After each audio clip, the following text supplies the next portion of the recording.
Morning students, आज हम आपकी 12th क्लास की बायोलॉजी क्लास शुरू करने जा रहे हैं। आपकी बायोलॉजी क्लास में दो प्रकार के सिलेबस हैं, एक तो बॉटनी का है, एक है जूलॉजी का है। तो आज की क्लास में हम जो डिस्कस करेंगे वो आपका जूलॉजी पार्टीशन है, उसी के बारे में डिस्कशन करेंगे कि आपके जूलॉजी पार्टीशन में क्या दिया गया है कि जूलॉजी पार्टीशंस के अंदर आपका बहुत से जो फिजियोलॉजिकल सिस्टम हैं उनकी बहुत से फिजियोलॉजिकल सिस्टम है वो सिलेबस में दिए गए हैं। तो इन्हीं फिजियोलॉजी सिस्टम्स का हम डिस्कशन करेंगे स्टेप बाय स्टेप। तो हम जानते हैं कि हमारी बॉडी यानी कि लिविंग जो ऑर्गेनिज्म होते हैं, इनकी बॉडी में विशिष्ट प्रकार की जो एक्टिविटीज़ होती है, इस एक्टिविटीज़ को संपन्न करने के लिए मेनी सिस्टम्स क्या करते हैं, वर्क करते हैं, और इन्हीं सिस्टम को हम क्या लेते हैं, फिजियोलॉजिकल सिस्टम कहा जाता है। और इसकी जो स्टडी की जाती है साइंस की, उस शाखा को हम क्या बोलते हैं, फिजियोलॉजी कहा जाता है। तो today now discuss about the first physiological system is a digestions के बारे में आज हम अध्ययन करेंगे। डाइजेशंस क्या है?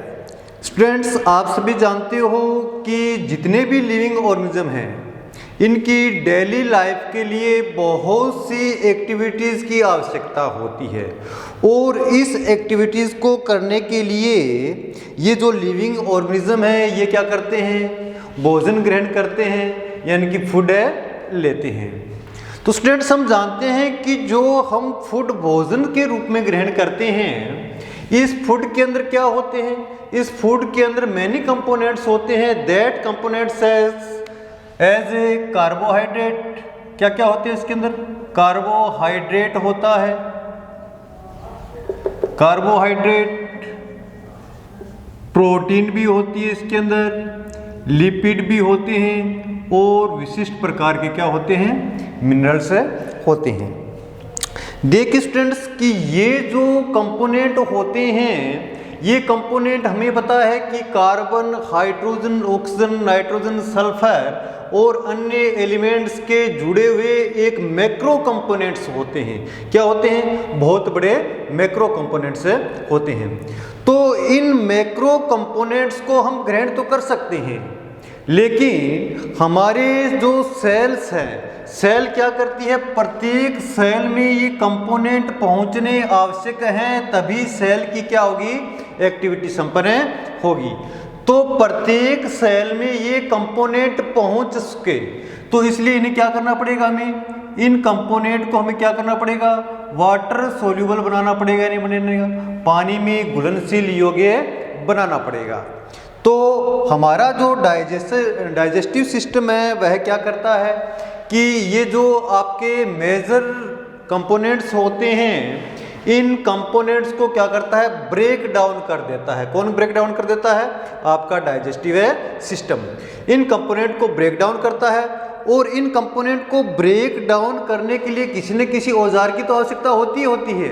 यानी कि घर पे हम कोई भी कार्य करते हैं, किसी बड़े से पत्थर को तोड़ते हैं तो भी हमें टूल्स यानी कि औजार की आवश्यकता होती है। तो इस जो ये मेजर कंपोनेंट्स होते हैं, मैक्रो कंपोनेंट्स हैं, ये डाइजेस्टिव सिस्टम में टूटते हैं, ये तो बात ठीक है, लेकिन इन्हें तोड़ने के लिए कुछ औजार्स की आवश्यकता होती है। और हम डाइजेस्टिव सिस्टम के अंदर जो औजार काम में लेते हैं वो आपके क्या होते हैं, कुछ हार्मोन इसके लिए रिस्पॉन्सिबल होते हैं, और कुछ एंजाइम क्या होते हैं, रिस्पॉन्सिबल होते हैं। अर्थात हार्मोन और एंजाइम की सहायता से ये क्या करता है, ये हार्मोन और एंजाइम की सहायता से ये जो फूड होते हैं ये किस में बदल जाते हैं, स्मॉल पार्टिकल में और वाटर सोल्यूबल पार्टिकल में क्या हो जाते हैं, चेंज हो जाते हैं। तो इन जो मैक्रो पार्टिकल या मेजर पार्टिकल का स्मॉल पार्टिकल में ब्रेकडाउन होना और जो वाटर सोल्यूबल बना देना, ब्रेकडाउन करके वाटर सोल्यूबल बना देना ही क्या कहलाता है, आपका डाइजेशन यानी कि पाचन कहलाता है। तो ठीक है, यदि हम परिभाषा देखते हैं कि डाइजेस्टिव सिस्टम या डाइजेशन की परिभाषा क्या होती है। देखिए ये एक विशिष्ट प्रकार की प्रोसेस है कि इन दी प्रोसेस, यानी कि इस प्रोसेस में क्या होता है, इन दी प्रोसेस मैंने आपको अभी बताया था कि in the process breaking down क्या किया जाता है, ब्रेकिंग डाउन। किसको ब्रेकिंग डाउन किया जाता है, major component, breaking down of the major component, यानी कि जो बड़े कंपोनेंट्स होते हैं, मेजर कंपोनेंट्स, या कंपोनेंट को आप क्या बोल सकते हो, सब्सटेंस भी बोल सकते हो, यानी कि major components, break down of the major components of A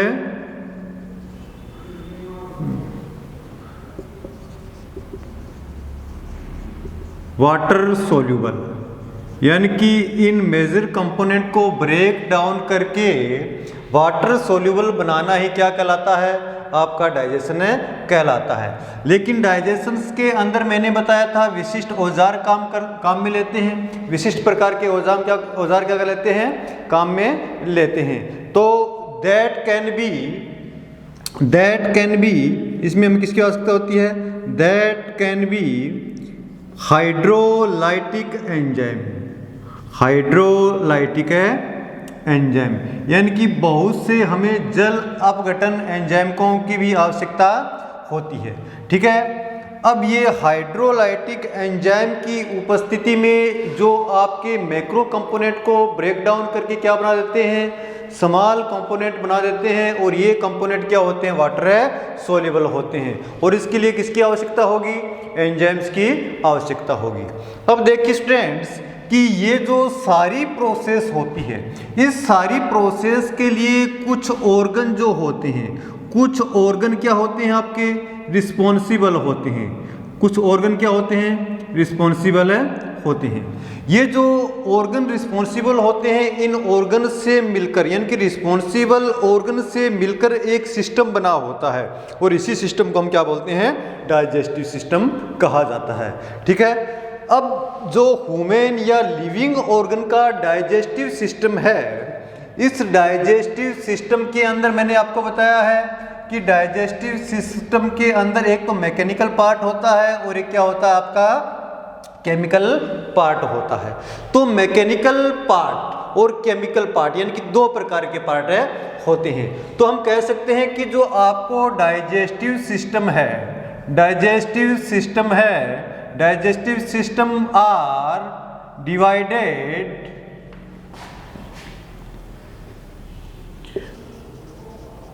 divided into two parts.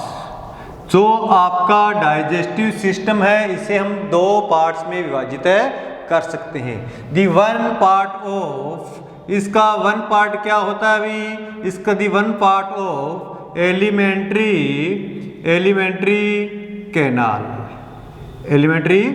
Canals. The second part of associated gland, इसका सेकंड पार्ट जो होता है वो बहुत सी एसोसिएटेड, यानी कि एलिमेंट्री कैनाल से जुड़ी हुई विशिष्ट प्रकार की ग्रंथियां होती है। तो we discuss now about the elementary canals. तो सबसे पहले हम जो चर्चा करेंगे वो एलिमेंट्री कैनाल के बारे में चर्चा करेंगे। अब देखिए स्टूडेंट्स कि ये एलिमेंट्री कैनाल क्या है। एलिमेंट्री कैनाल कुछ नहीं है। एलिमेंट्री कैनाल एक large long tube like structure है। कैसी है, एक लार्ज और लॉन्ग ट्यूब लाइक स्ट्रक्चर है, जिसका प्रारंभ कहाँ से होता है, ये एक्सटेंड कहाँ से होती है, एक्सटेंड बाई माउथ से लेकर एंड कहाँ पर होता है, एनस। यानी कि ये जो आपकी एलिमेंट्री कैनाल का प्रारंभ माउथ से होता है और इसका अंतिम जो पड़ाव होता है वह क्या होता है, आपकी एनस होती है। तो ये जो पूरी ट्यूब लाइक स्ट्रक्चर होती है, इसी पूरी ही ट्यूब लाइक स्ट्रक्चर को हम क्या बोलते हैं, एलिमेंट्री कैनाल कहा जाता है। और इस एलिमेंट्री कैनाल्स के अंदर, in which alimentary canals many organ are present, यानी कि बहुत से ऑर्गन क्या रहते हैं, प्रेजेंट रहते हैं। अब देखिए, यदि हम एलिमेंट्री कैनाल का हम आगे की क्लास में डिटेल स्टडी करेंगे, लेकिन आज की क्लास में आपको केवल पॉइंट ऑफ व्यू बता रहा हूँ आपको। अब देखिए, एलिमेंट्री कैनाल का जो प्रारंभ होता है वो कहाँ से होता है, वो प्रारंभ होता है माउथ से। तो सबसे पहला पार्ट आपका क्या होगा, माउथ, या माउथ को हम क्या बोलते हैं भाई, इसे ओरल कैविटी भी कहा जाता है। यानी कि माउथ या ओरल कैविटी, ये जो आपका माउथ या ओरल कैविटी होती है, ये बाउंडेड रहती है। किसके द्वारा बाउंडेड रहती है, जो लिप्स होते हैं, लिप्स के द्वारा क्या रहती है, बाउंड रहती है, बाउंडेड बाय दी लिप्स। ठीक है। अब माउथ आपका पीछे की तरफ एक होल नुमा संरचना में खुलता है। दी होल नुमा संरचना को हम क्या बोलते हैं भी, इसे हम कहते हैं बक्कल कैविटी। यानी कि माउथ पीछे की तरफ ये होल नुमा संरचना है, इस होल नुमा संरचना को हम क्या बोलते हैं, इसे हम बक्कल कैविटी कहते हैं। बक्कल कैविटी में क्या होते हैं, बक्कल कैविटी में बहुत से प्रकार के टीथ होते हैं। क्या होते हैं बक्कल कैविटी में, टीथ होते हैं भी। टीथ हमें पता है कि ह्यूमन के अंदर एक तो अपर जाव होता है और एक है लोअर जाव होता है, यानी कि एक ऊपरी जबड़ा होता है और एक है नीचे का जबड़ा होता है। और इन जबड़ों के अंदर क्या फिट रहते हैं, टीथ फिट रहते हैं। और ये जो टीथ है, टीथ के बारे में भी हम चर्चा करेंगे। 4 प्रकार के टीथ होते हैं, इंसीजर, कैनाइल, प्रीमोलर और मोलर प्रकार के टीथ होते हैं। इनकी चर्चा हम बाद में करेंगे। तो बक्कल कैविटी में क्या पाया जाएगा, आपके एक तो क्या पाए जाएंगे, टीथ है पाए जाते हैं। और टीथ के बारे में मैं आपको बता देता हूं कि ह्यूमन के अंदर जो टीथ पाए जाते हैं वो क्या होते हैं, वो टीथ होते हैं हेटेरोडोंट। कैसे होते हैं, हेटेरोडोंट, या इसे हम क्या बोलते हैं, डाइफाइडोंट भी कहा जाता है, डाइफाइडोंट। ये हेटेरोडोंट और डाइफाइडोंट क्या है ये मैं बताऊंगा। देखो, टीथ 2 प्रकार के होते हैं, एक तो हेटेरोडोंट होते हैं, एक क्या होते हैं, होमोडोंट होते हैं। ठीक है। हेटेरोडोंट का अर्थ क्या होता है, यदि हम ह्यूमन के टीथ देखते हैं तो ह्यूमन के जो टीथ होते हैं ना, तो ह्यूमन के टीथ किस प्रकार के होते हैं सभी जानते हैं। सभी ह्यूमन के टीथ होते हैं ये डिफरेंट टाइप के होते हैं। कैसे होते हैं, डिफरेंट टाइप के होते हैं। और डिफरेंट इनकी क्या होती है भाई, डिफरेंट इनकी शेप होती है। डिफरेंट टाइप के होते हैं, डिफरेंट ही शेप होती है। तो इस प्रकार के टीथ को हम क्या बोलते हैं, हेटेरोडोंट टीथ कहा जाता है। और दूसरे प्रकार के टीथ कौन से होते हैं, होमोडोंट टीथ होते हैं। यानी कि सभी टीथ की जो शेप साइज क्या होता है, लगभग एक ही प्रकार का होगा, तो उसे क्या बोलेंगे हम, होमोडोंट टीथ खाएंगे। लेकिन ह्यूमन के अंदर जो टीथ पाए जाते हैं वो हेटेरोडोंट टीथ पाए जाते हैं। डाइफाइडोंट का अर्थ क्या होता है कि ये जो टीथ होते हैं ये जीवन में 2 बार आते हैं। कितनी बार आते हैं, 2 बार आते हैं। तो इसका अर्थ क्या हो गया, डाइफाइडोंट। या बहुत बार आते तो पॉलीफाइडोंट हो जाते, लेकिन हमारे जीवन में हमारे टीथ केवल 2 ही बार आते हैं, इसलिए इसे डाइफाइडोंट टीथ या हेटेरोडोंट टीथ कहा जाता है। तो ये थे टीथ के बाद। अब टीथ के अलावा मैंने आपको बताया था कि भोजन को हम जो मेजर पार्टिकल को स्मॉल पार्टिकल में चेंज करते हैं तो केवल और केवल मैकेनिकल रिएक्शन नहीं होती है, इसके लिए हमें किसी केमिकल रिएक्शंस की आवश्यकता होती है। तो केमिकल रिएक्शंस के लिए हमें बताया है कि बहुत सी प्रकार की क्या होती है, ग्लैंड इसके साथ एसोसिएट होती है। तो यहाँ पर देखते हैं कि आपकी सैलिवरी ग्लैंड पाई जाती है। कहाँ पाई जाती है, बक्कल कैविटी के अंदर। बक्कल कैविटी के अंदर जो सैलिवरी ग्लैंड होती है, सैलिवरी ग्लैंड होती है, ये 3 पेयर्स होती हैं, यानी कि 3 जोड़ियां इसकी पाई जाती है। 3 जोड़ियों के अंदर कौन सी होती है, देखो 2 जोड़ी तो आपकी ये लिंगुअल ग्लैंड होती है, और 2 ही जोड़ी सब मैक्सिलरी ग्लैंड होती है, और 2 ही जोड़ी ये कान के पास आपकी पैरोटिड ग्लैंड होती है। तो ये 3 ग्लैंड रिस्पॉन्सिबल होती है, किसके लिए, सालिविया के लिए, लार स्त्रावण के लिए। ठीक है। इसके अलावा हम देखते हैं कि हम जो अपनी बक्कल कैविटी है, बक्कल कैविटी में इस प्रकार की एक मसल्स लाइक स्ट्रक्चर पाई जाती है, मसल्स की स्ट्रक्चर पाई जाती है।